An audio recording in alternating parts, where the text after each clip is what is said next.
అందరికీ నమస్కారం. ఇప్పుడు మనం మన దగ్గర డెలివరీ అయిన వాళ్ళు వాళ్ళ ఎక్స్పీరియన్స్ చెప్తారు. పద్మావతి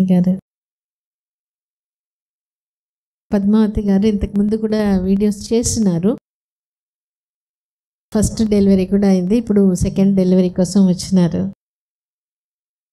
మార్కాపూర్ నుంచి వచ్చినారు. Madam teacher. సో చాలా అబార్షన్స్ అయింది. ఆ వీడియోలో ఆ డీటెయిల్స్ అన్నీ ఉంటుంది. ఇప్పుడు సెకండ్ ప్రెగ్నెన్సీ, ఆమె ప్రెగ్నెన్సీ ఎక్స్పీరియన్స్ మనతో షేర్ చేస్తారు. నా పేరు పద్మావతి అండి. నాకు పెళ్ళి ఇప్పుడు 20 years. నా ఏజ్ ఇప్పుడు 40 క్రాస్ అయింది. అప్పటికి 5 అబార్షన్స్, IVF దాకా వెళ్ళి వచ్చినాను. ఎక్కడ అవ్వదని ఇంకా వద్దనుకొని మానుకున్నాను. లాస్ట్ మేడం దగ్గరికి వచ్చి చూపించుకున్నాను. మేడం దగ్గరికి వచ్చిన తర్వాత నాలో ఉన్న నెగిటివ్స్, నాకు చాలా నెగిటివ్స్ ఉండేవి. ఎందుకంటే ఏజ్ ఎక్కువైంది, పెళ్ళయి కూడా చాలా సంవత్సరాలైంది. సో నా మైండ్లో ఎంత నెగిటివ్స్ ఉన్నాయంటే అవన్నీ పోవటానికి, వాటన్నిటిని పోగొట్టుకొని మళ్ళీ నేను నార్మల్కి రావడానికి కూడా 1 year టైం పట్టింది. ఎందుకంటే చాలా ఏజ్ ఉంది కాబట్టి, చాలా అబార్షన్స్ అవన్నీ ఉన్నాయి కాబట్టి వాటన్నిటి నుంచి నేను బయటపడి మళ్ళీ పాజిటివ్ అవ్వటానికి 1 year టైం పట్టింది. ఆ తర్వాత ఇక్కడ ఈ ట్రీట్మెంట్ మేడం గారు దగ్గరికి వచ్చాక 1 yearకి ప్రెగ్నెన్సీ వచ్చింది. బాబు పుట్టాడు. ఆ ప్రెగ్నెన్సీలో కూడా ఎలాంటి డౌట్స్ లేకుండా, అంటే ముందు అన్ని స్టెప్ బై స్టెప్ క్లారిఫై చేసుకొని బాబుని తీసుకోగలిగాను. బాబు కన్సీవ్ అయిన తర్వాత చాలా, అంతకుముందు కన్సీవ్ అయిందంటే ఎగ్జైట్మెంట్తో ఉండేదాన్ని. అవన్నీ వదిలేసి ఎలా ఉంటుందో ఏమో అలాంటి భయాలు వాటన్నిటిని తొలగించుకొని ఫైనల్గా బాబుని తీసుకోగలిగాను. తర్వాత ఇప్పుడు సెకండ్ ప్రెగ్నెన్సీ, అంటే బాబుకి ఇప్పుడు 4th year. ఇది మేడం దగ్గరికి 2-3 సార్లు చెకప్కి వచ్చాను. తర్వాత మళ్ళీ మామూలుగానే నార్మల్గా కన్సీవ్ అయిపోయింది. సో ఇప్పుడు ప్రెగ్నెన్సీలో కూడా మీరు జాబ్ ఎన్నో నెల వరకు చేశారు? ఇప్పుడు 10వ తేదీ కూడా నుంచి మెటర్నిటీ పెట్టేసుకొని వచ్చారు.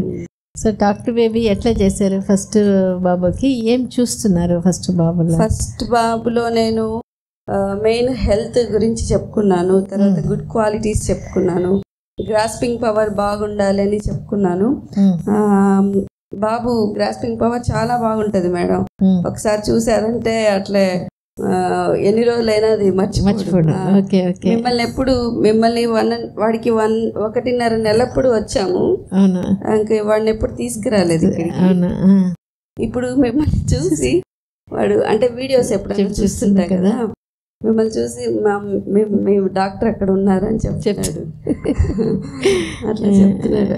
బాగా గ్రాస్పింగ్ బాగుంది, మెమరీ పవర్ బాగుంది. ఇంకా వాడి ఏజ్ గ్రూప్ కంటే వీడు షార్ప్గా ఉన్నాడు. మాట వింటాడు కదా. మనం అంటే చెప్పే రీతిలో చెప్తే కొన్ని విషయాలు అటెంప్ట్ చేసినా మనం చెప్పే విధంగా చెప్తే వెంటనే అర్థం చేసుకుంటాడు, వింటాడు. Okay okay. సో అంతకుముందు మీకు అంటే ఏజ్ గురించి ఇన్ని సంవత్సరాలు అయిపోయింది, IVF దాకపోయి కూడా రాలేదే అనే డౌట్ అంతా ఉండేది. ఇక్కడికి వచ్చిన తర్వాత వాటన్నిటినీ నేను వదులుకోగలిగాను మేడం గారి కౌన్సిలింగ్ వల్ల. ఇక్కడికి వచ్చాక కూడా 2 times అబార్షన్ అయింది. ఆ అబార్షన్స్ ఎందుకంటే నాలో ఉన్న డౌట్స్ క్లారిఫై చేసుకోలేక, నాలో డౌట్స్ పెట్టుకోవటం వల్ల అవి అబార్షన్స్ అయినాయి. ఆ తర్వాత అవి కూడా క్లారిఫై చేసుకున్న తర్వాత వీడు కన్సీవ్ అయినప్పుడు నేను చాలా కూల్గా, పాజిటివ్గా, అంటే ఏం అవ్వదు నాకు, అన్నీ క్లారిఫై అయిపోయినాయి అని చెప్పి నేను చాలా కూల్గా ఉండేదాన్ని. ఎగ్జైట్మెంట్ కూడా పెట్టుకునేదాన్ని కాదు. సో నాకు ప్రెగ్నెన్సీ మొత్తం ఎలాంటి కాంప్లికేషన్స్ లేకుండా, అప్పుడు ఫుల్ కరోనా టైం, ఇక్కడ చెకప్స్కి కూడా వచ్చేదాన్ని కాదు, లోకల్గానే చూపించుకునేదాన్ని. 5 months వరకు చూపించుకున్నాను. ఎలాంటి డౌట్స్ లేవు, భయం లేదు, అంటే అంత ధైర్యం వచ్చేసింది అన్నమాట. వచ్చేసింది మీ మీద. తర్వాత టాక్ టు బేబీ చేయడం కూడా, టాక్ టు బేబీ చేయటం వల్ల కూడా దానివల్ల నేను మీ దగ్గరికి రాలేకపోయానే కరోనా టైంలో, అక్కడ లోకల్గా చూయించుకుంటున్నానే అనే భయం కూడా ఉండేది కదా. వాళ్ళు ఏం చెప్పినా కూడా దాన్ని నేను మైండ్లో పెట్టుకోను. అంటే మీకు చెప్తాను, మీరేం చెప్తారు దాన్ని బేస్ చేసుకొని ఉంటాను. నేను లోకల్గా డాక్టర్లు ఏమన్నా చెప్పినా దాన్ని పట్టించుకునేదాన్ని కాదు. అట్లా ఓవర్కమ్ చేసుకోగలిగాను. సో ఇంత ఏజ్ తర్వాత వచ్చే ప్రెగ్నెన్సీ కొన్నిసార్లు అంటారు ఎట్లా ఉంటుందో ఏమవుతుందో అని భయపెడతారు. అది ఇప్పుడు నా విషయంలో చూస్తున్నారు కదా, అది అంతే కదా.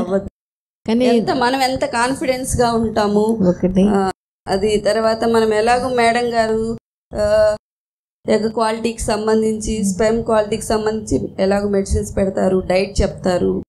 మన మైండ్ కూడా నాకు ఇంత ఏజ్ ఉంది, ఇలాంటివన్నిటిని తొలగించుకుంటే ఇప్పుడు నేను సక్సెస్ అయ్యాను కాబట్టి మా బాబు ఎంత హెల్తీగా ఉన్నాడు. సెకండ్ ప్రెగ్నెన్సీ కూడా నేను వద్దనుకున్నా యాక్చువల్గా సెకండ్ ప్రెగ్నెన్సీ, కానీ వాడికి ఒక తోడు ఉండాలి కదా అని చెప్పి వచ్చింది. ఇంకా హెల్తీగా ఉంది. ఇప్పటి వరకు కూడా ఏ కాంప్లికేషన్స్ లేవు, షుగర్ కానీ ఏమీ లేవు, అన్నీ బాగున్నాయి. సో అది మనం ఎంత పాజిటివ్ గా ఉంటే మన బేబీ కూడా అంత పాజిటివ్ గా ఉంటుంది. తర్వాత ఇంకోటి, అంతకుముందు డయట్ ఎక్సర్సైజ్ కూడా మీరు బాగా చేసేవాళ్ళు కదా. ఫస్ట్ టైం బాగా చేశారు. ఈ టైం పెద్దగా చేయలేదు. అప్పుడు ఏమైతే బాగా చేస్తున్నానో అవన్నీ నా బాడీలో వాటి ఇంపాక్ట్ ఉండింటుంది అని నేను అనుకుంటున్నాను. అదే నేను చెప్తాను. ఫస్ట్ టైం ఎందుకు ఇష్టంగా రెగ్యులర్గా డయట్ ఎక్సర్సైజ్ చేసినప్పుడు ఆ ఫౌండేషన్ బాగా పడిపోయినప్పుడు సెకండ్ ప్రెగ్నెన్సీకి పెద్దగా ఏం చేయకపోయినా అది రావడం ఈజీ, అట్లనే బాగా ఉంటుంది. సో పద్మావతి గారే మంచి ఎగ్జాంపుల్. ఇటువంటి వాళ్ళు మనకి చాలా అరుదుగా దొరుకుతారు, కానీ చాలా ఎక్కువ మనకి అదొక చాలా ధైర్యం, చాలా కాన్ఫిడెన్స్ ఇస్తుంది. ఎందుకంటే మేము చాలామందికి చెప్తాం, అందరూ అది పాటించి చేసేవాళ్ళు చాలా తక్కువ.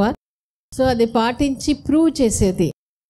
Age is only a number, కానీ మనం ఎప్పుడు వస్తుంది అది మనం డయట్ ఎక్సర్సైజ్ చేసినప్పుడు, విటమిన్ సప్లిమెంటేషన్ చేసుకొని పాజిటివ్గా ఉన్నప్పుడు, ఎగ్ క్వాలిటీ, ఎంబ్రియో క్వాలిటీ బాగున్నప్పుడు, అది 25 years వాళ్ళకి ఎట్లా ఉంటుందో అట్లాంటి హెల్దీ బిడ్డ రావడం అనేది పెద్ద విషయం కాదు.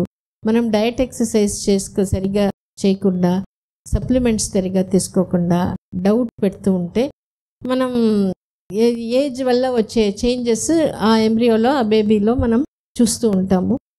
సో చాలా సంతోషం పద్మావతి గారు, చాలా థ్యాంక్స్. మీరు వచ్చి ఇప్పుడు కూడా వచ్చి షేర్ చేసుకోవడం. ఈసారి కూడా మంచి బిడ్డని తీసుకుంటారు. Thank you.